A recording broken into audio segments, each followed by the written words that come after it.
Hello again. I'm Tessa, and this is Bryan. Bryan, want to introduce yourself? Hi, I'm Bryan McKinley. I'm playing Thomas Novacek in Venus and Fur. Bryan, I would like to start the same way that I started with Rachel here. If you had to give me a logline elevator pitch about what Venus and Fur is about, what would it be?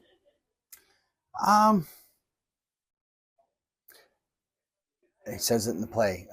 Be careful what you wish for. Ooh, I like it.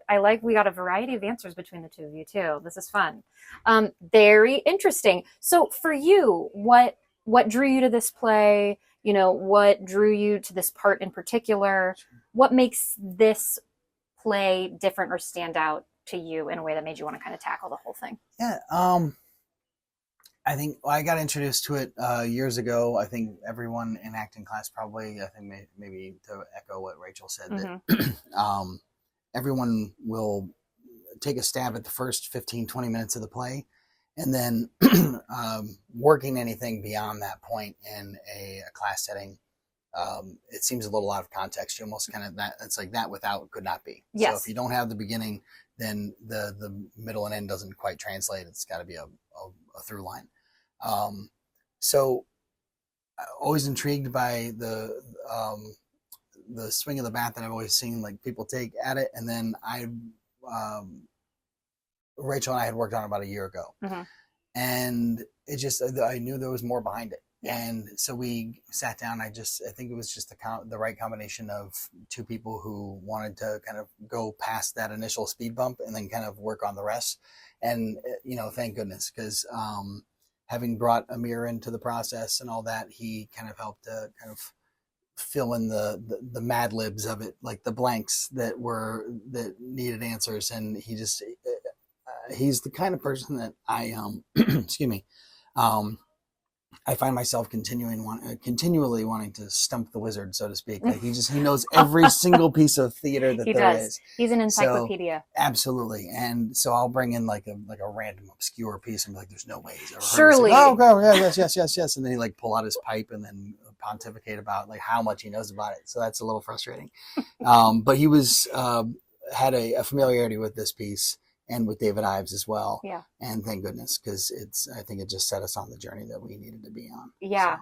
No, and it is one of those plays where it feels, I mean, having only seen a little bit of it and read it, it does feel like you could work on this forever.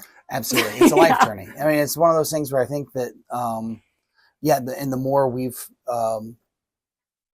chipped away at it and like each layer of the onion that we pull back, there's something that much more poignant. And it's, so my opinion of the play continues to evolve and in a positive way. Yeah. I think it's a brilliant piece, and it continuously and consistently like unfolds itself and reveals itself as we go along. Yeah. So interesting. What in particular with your character, what is it that drew the character to you, or drew you to the character specifically? Yeah, and that to cheat off of my wife's test the entire time. But I would say it's, I think each of these characters says something in the play that I think a lot of us would wish we had the liberty to say, the bravery to say, and so on.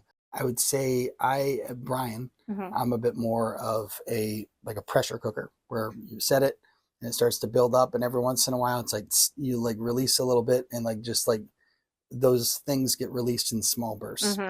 And Thomas seems to be a bit more of a teapot, where if he's experiencing a source of heat, he'll take it until it reaches a certain point, and then you'll hear and it's clear that he's upset. Yes.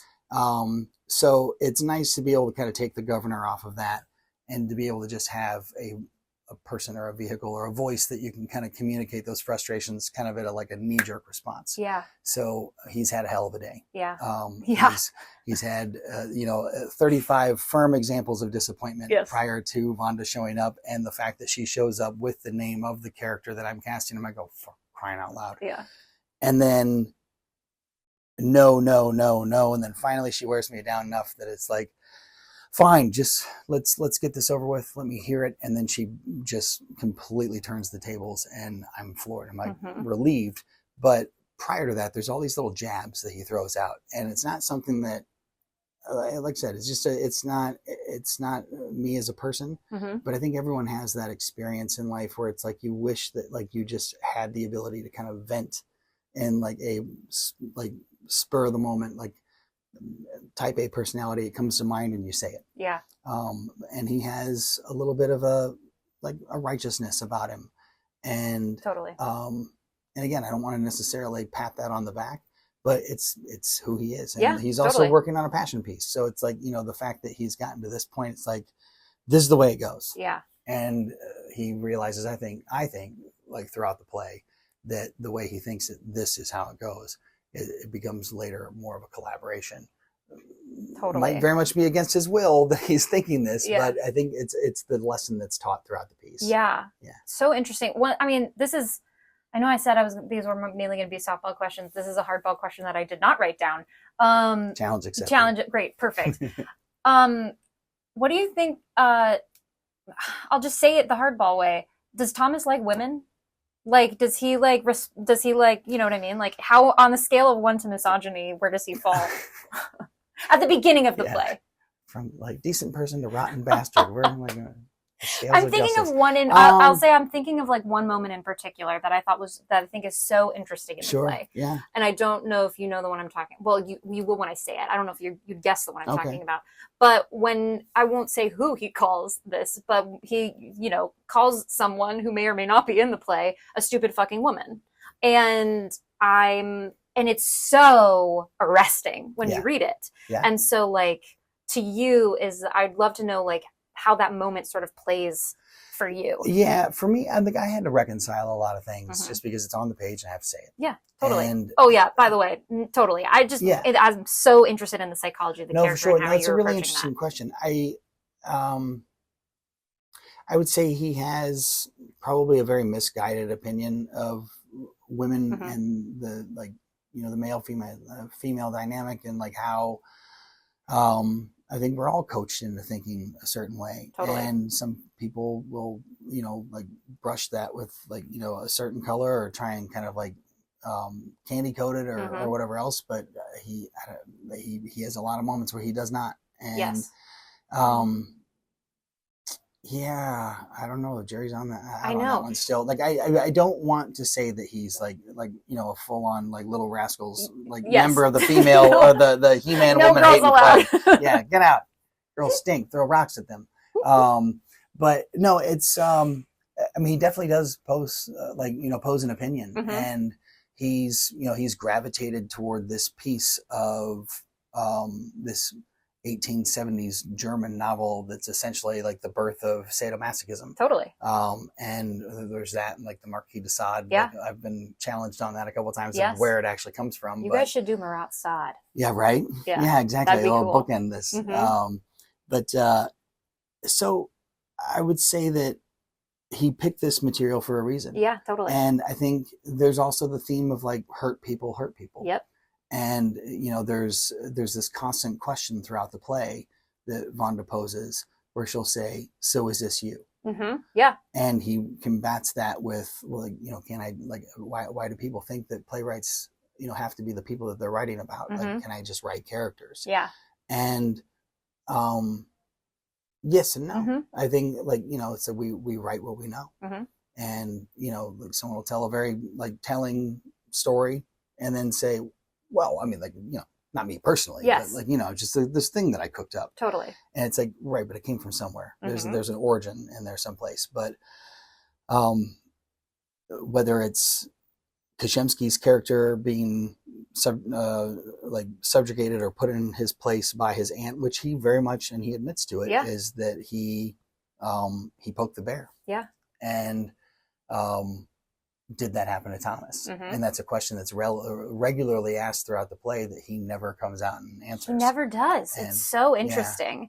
Yeah. And, you know, she calls him out on it repeatedly, but like in one in particular, the like, methinks the lady doth protest too much is just, it's like, it's so interesting that every step of the way, he's like, that's not me. Yeah. He's like, didn't you just describe almost the exact same situation that happened to you? Absolutely. And like one of the, when, this past week, when or rather, you had done a scene from the Baby Dance. Yeah, yes. And Leaf had chimed in with his, like, his point of view was Yes. like, he's like, just know that he was like, regardless of what's on the page, characters lie all the time. I know, that stuck with me. It's been in my head all too. week. And it's really presenting itself in this, because I never admit to it, and it's not on the page, so you could argue that it's like, well, he never says yes, so it didn't happen. It's like, characters lie all the time. I know career liars out there who have still held on to their narrative, and that's not something that you just readily admit to somebody, even though there's a very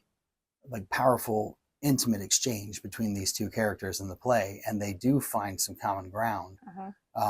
But they bounce off of each other when they do meet. Like there's a ricochet, and they kind of come back. So it's I don't know if they're there yet. Yeah. So interesting. Yeah.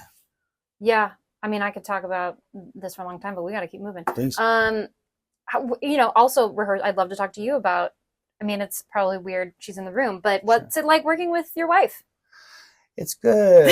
It's great. No, it's amazing. And we have been working together for a long time now. And the first short that she had wrote, directed, and produced, I was a part of. And she's a brilliant writer. And I'm not saying that just because she's staring a hole in me right now. Agreed. I've read her material, and she is a brilliant writer. Yeah. So the proof's in the pudding, as she says in the play too. No, like that, and then she's also directed a piece that I've written. We've collaborated on in a variety of different ways. So you build a shorthand, and so I think taking on this ambitious of a piece, because initially. I'll try not to ricochet around too much. No, it's all good. But initially, when we chose to take on Venus and Fur for Fringe, we thought, okay, great, because it's a very concise piece. It's one act. There's no intermission. It's like a conversation that starts from the beginning, and then like you begin and end within that hour, with that hour and a half window, and there's no stopping. Yeah. That presented the challenge later. Totally. But at first, at a glance, it's like, it's one thing, takes place in a theater. All these, like whatever venue we pick will be a theater. So it's perfect, whatever it is. And then all we need is a divan. I need to manufacture some sort of a rusty old pipe to be in the middle of the room, a place to put our coffee station, and a desk, and a couple of chairs maybe. And that's it. And we can do that in 15 minutes. But then it's also this Mary Poppins bag of hers that has like, not just one vintage coat, but another vintage coat, and a dress, and like heels, and like adult toys. Totally. And And the gag it gets funnier and scarier each time it happens.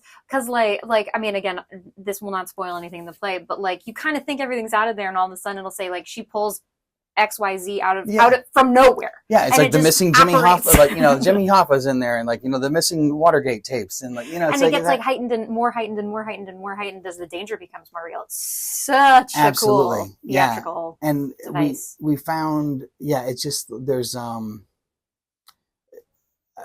it got questioned a couple times during rehearsal that I'm reminding myself that I haven't answered your original question yet.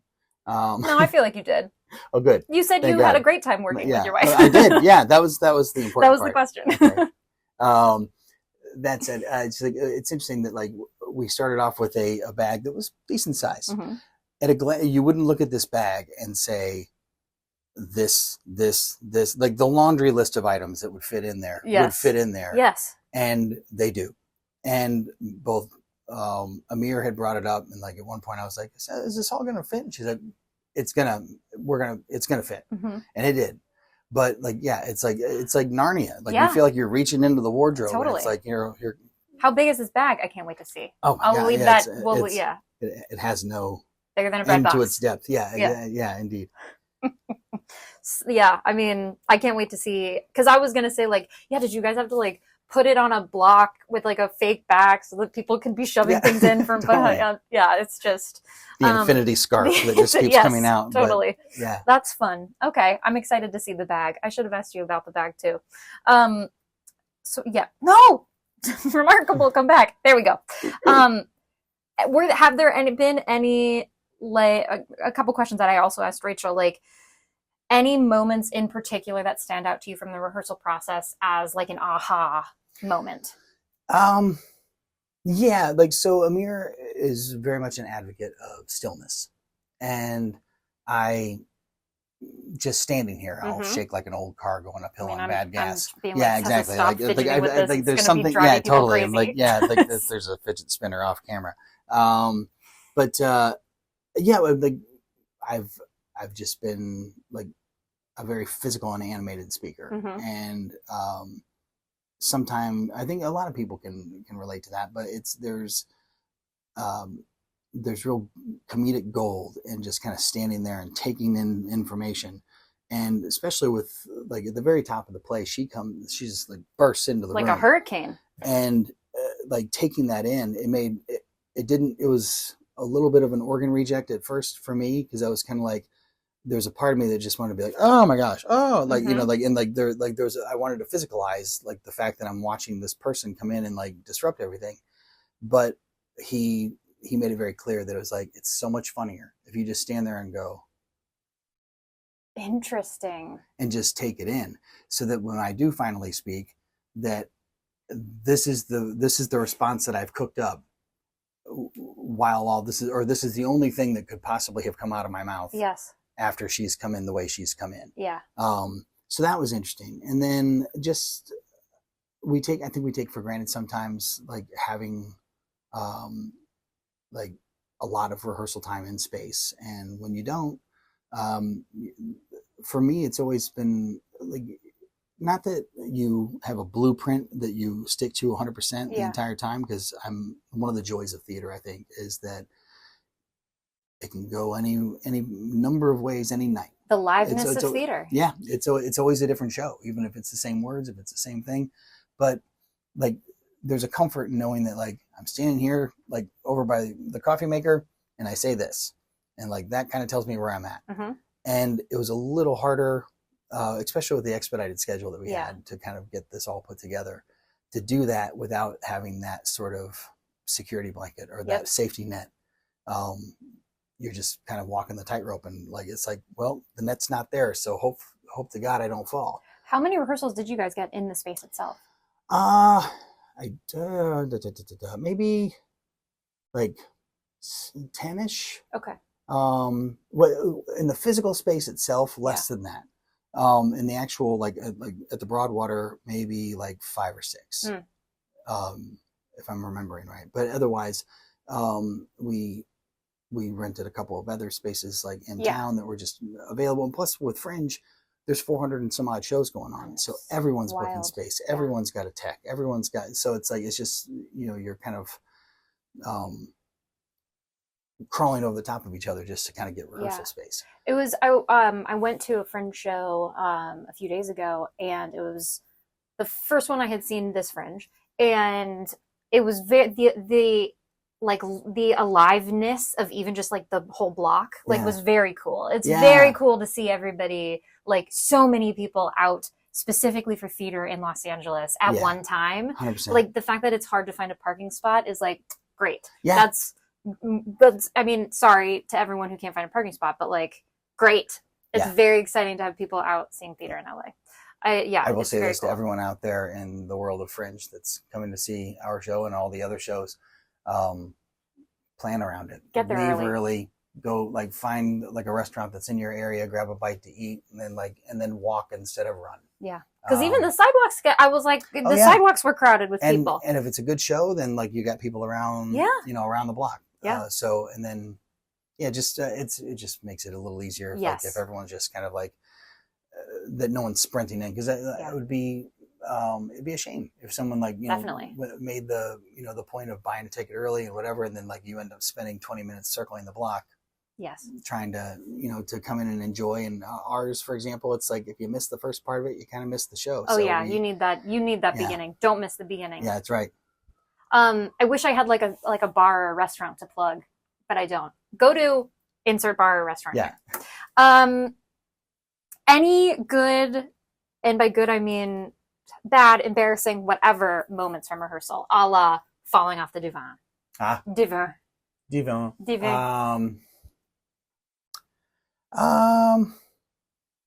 There was one rehearsal that we had where we found space in a dance studio, Mm-hmm. and there's a moment where, for whatever reason, I won't spoil it, but like my shoes come off at some point, Okay. Yes. and then I have to I remember the tackle moment. a task at hand.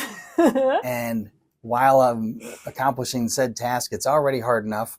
But then my socks on this particular surface, like my legs were like I like slowly found myself into a cheerleading I split. was gonna say a little So I would Pilates have to, like, inner while thigh accomplishing action. this other thing that is impossible for like at least this guy to do, but guys in general, like I had to like kind of like hook my leg around the leg of the couch or the divan in order to hold myself up so I wasn't sliding off while putting this thing on. So there's a lot of there's a couple of zipper assists throughout the show. Mm-hmm. And we have like this will sound terrible if I say I'm good at taking clothes off, not putting them on, but like guys, for the most part, we have one zipper. It's right here, Yes. maybe a jacket. Yeah. And that's pretty much it. Yeah, but you don't really have anything in the back, do you? not so much. Not So really. we're out of practice. Mm-hmm. And again, like the times that we're encouraged to do anything about it, it's taking it off. That's usually after prom. Thank you, prom, for all your hard work. Thank you, prom. Yeah, thank you, prom, and semi-formal, but not morp, because that's her night. Backwards prom. But yeah, so that was there were some tricky items in there that were just kind of like, this should be much more, because like there's a sensuality about the show as well. Totally. So even you don't like want that in zipper life, stuck. Yeah, in life, like I mean, like you can kind of understand or forgive that things might get a little clumsy, but when someone's watching and like unless that fumble is like scripted and meant to be there or whatever, it's like you do everything that you can to kind of like make that glide and like kind of like. Totally. And especially because this play, there is that magical, dream-like, everything falls into place, sort of magical realism element to it at times. It's grounded, but it's otherworldly. The fantasy of it. Yeah, absolutely. Totally. Yeah, for sure. Grounded, but otherworldly. Totally. Let's see. We talked a little bit about it, but I'd love to hear, like, Rachel and I were talking earlier about, how the play is subversive in nature. Yeah. But like, to you, what are the subversive themes of it that kind of grabbed you the most? Sure. I think, and again, it's funny how, like having read it the first time and then there being a disconnect from it, I think everyone assigns this sort of, that there is this theme of, S&M or sadomasochism to it, or BDSM or whatever, like that there are these elements in it, but we give it too much weight. Yeah. And funny enough, in the show, like there are intimate moments, but there's really no physical intimacy. I was thinking that as I was reading it too. Yeah. That like there's not like a love scene per se. Yeah. Or that it doesn't fully cross that threshold. Like, I mean, it's like, I make this reference a lot in life, but like I find that there are certain times where like if you have two magnets facing the right way, they come together and they stay. But if you turn one of those magnets the other way, you get them close and they start to repulse, and like they kind of push away from each other. And if you let your grip go, then it'll spin itself around and come together. But that's a lot of the tension then that I feel like this play produces for us and then also for the audience. It's like there's this come here, go away game that's constantly being played. So that's interesting. Yeah. But I think that there's a lot, beyond the taboo and like the things that are going on behind it. Like there was one thing that, Amir asked me was like, do you think that this guy is a masochist? Which I thought was an important question. Very and interesting again, question. I don't know if I have a full answer for that just yet, but I think that like there's for sure there's a fascination. Yeah. And I think like I remember taking a class when I was in college, and it was about pain and suffering as an experience rather than like a negative thing, but it's just like culturally how like certain like groups, like, someone like that they would actually inflict pain on themselves as an experience as opposed to as a punishment or whatever. There's just something like a sensation, which I thought was interesting. Yeah. And I think whatever his motives are for exploring this world, because because I know that David Ives initially, when he wrote this, he was wanting to do a straight adaptation of the book. Wow. Wow. With Vonda and Kashemsky, That's as opposed fascinating. to doing this. And I think Mhm. he realized that it just wasn't living the way he wanted it to on stage. Yes. So he kind of poked fun at himself for wanting to do it. And then I think he probably found, like, I think he mined more gold than he was after. Like, rather than Yeah. just getting whatever speckles that he like managed to sift out of a riverbed, you know, he found like a full on mine. Totally. So I think it told him what it wanted to be. Yeah, that's so interesting. Wow, So. I had no idea. I assumed that like this was his how he came at the play, but it's fascinating that Yeah, it's I mean, it was very... something I just discovered while we started working on it, Yeah. that it became like, well, just I wanted to do a deeper dive and just kind of like, hey, who's the guy who wrote it? Yes. What was he like? And he also writes a lot of sketch, so like there's those comedic elements and those laws that like we abide by in comedy are all there, and there's a lot of callbacks. So, and then also finding a way to honor those callbacks, because sometimes I'll say something and she says it again, or I'll say something and then I reiterate it later, or vice versa. She does the same thing where she'll say it and then say it again. So where it can feel a little repetitious, it's kind of like he's bringing this back for a reason. Mm-hmm. So it's to help to kind of punctuate those moments. So, and he's so good at that. Yeah. I was mainly familiar with David Ives, and I was a big fan from, like, I think the first thing I read of his was in high school, but I was mainly familiar with his shorter plays. Yeah. I believe he wrote this. I hope I'm not about to sound like a total idiot, but Philip Glass Buys a Loaf of Bread. If you haven't read it, I don't know, you should read that one. Yeah, it's very funny, and it does the repetition. It's like all about kind of the repetition of it. Yeah. Philip Glass Buys a Loaf of Bread. I think that's what it's called. Anyways, I wrote it. You know, that's just for fun. The title sounds fun enough that it's probably him. Yeah. It's like it's written as a sort of Philip Glass piece. Okay. It's very good. Cool. He's very good. Some more homework. Mm-hmm. Let's see. We talked a little bit about the Fringe process. I'm going to do a quick time check to make sure we're good. Great. What's your favorite line in the script? Oh boy.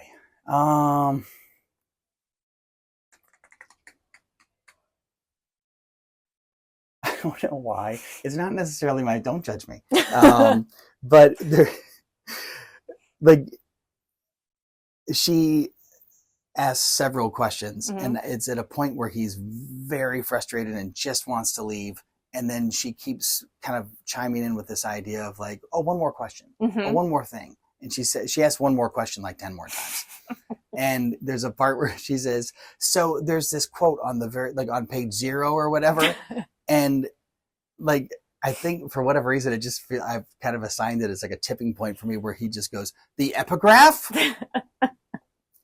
And it's just fun to say, because it's got an opinion behind it. And it's just kind of like, but I don't know why that one just kind of rolls off the tongue. It's fun. Well, I get it. It's certainly not the most poignant, but it's just fun to say. Yeah, I didn't say what's the most poignant line. Yeah, that's right. Epigraph is a very good word to say, and also the idea of calling something page 0 is just—it's great. Yeah, it's so good. I'm gonna say it because I said it to Rachel, and I do want to hold you to it. Don't answer now because it'll spoil everything. I do want to know what you think happens to your character once the play is over. Dying to know. Sure. But don't answer that right now. Okay. That can be for the debriefing podcast that we do. I will say this. I won't give away the ending by any means, but we do leave Thomas. To give you one last hardball question, who would be your god or goddess that you would be, acting against in your Venus and Fur? Oh, probably Venus. Venus? Yeah. Oh, well, because I have to appeal. Mm-hmm. Like, Yes. Yeah, totally. Yeah, exactly. None of the other ones are coming after me. This is like, this is my chance to, wine and dine, it would probably be, I mean, several courses, like we're talking. Yeah. This play aside, it probably would be fun to have dinner with Venus. Right? Right? Yeah. I mean, think what are we talking about here? I mean, maybe Venus in fur. It's not, Yeah. It's not Bacchus in fur. It's not Bacchus in fur. Yeah. Last question. What's next? Once we finish this, I think Rachel mentioned she's got a slate of projects that she's working on, and I'm participating in as well. I've got a piece that I wrote quite a while back that has started to present itself as potentially a feature or like a limited series. Cool. So that's something that I'm putting my mind on. Rachel actually directed the first incarnation of it, but it's called My Brother's Keeper. Awesome. But it's about two brothers who are dealing with the struggle of substance abuse, and how one they sort of reciprocate positions. Like one has kind of always held like his safety net of the circumstances, like he's weighed that against the scales of how bad his brother messes up. And it's like, well, I'm not him, so I'm not that. Yeah. And then the other gets to a point of no return where it's like, if I don't turn this around for myself, I'm going to be in trouble. And they sort of switch places in a sense. So that's something that's kind of on the horizon. And then a couple other ideas are kind of brewing. Like I've always been in front of the camera, or like on the boards, like on the stage doing my thing. And I've directed some things in the past and written like little bits, but it's just, I'd love to see once the momentum of this show kind of peters out, to be able to focus on that. And you know, a wonderful and healthy distraction from that would be if this show just keeps on trucking. Wouldn't that be great? Yeah, I'd love to, because it's again, have Duvan will travel. If anyone out there has a season they need to fill and is looking for a just add water sort of production, we got the show for you. Instant mashed potatoes theater. Honestly, sounds delicious. Right? Yeah. Well, Bryan, thank you so much. Thank you so much. Wonderful Tessa, interview.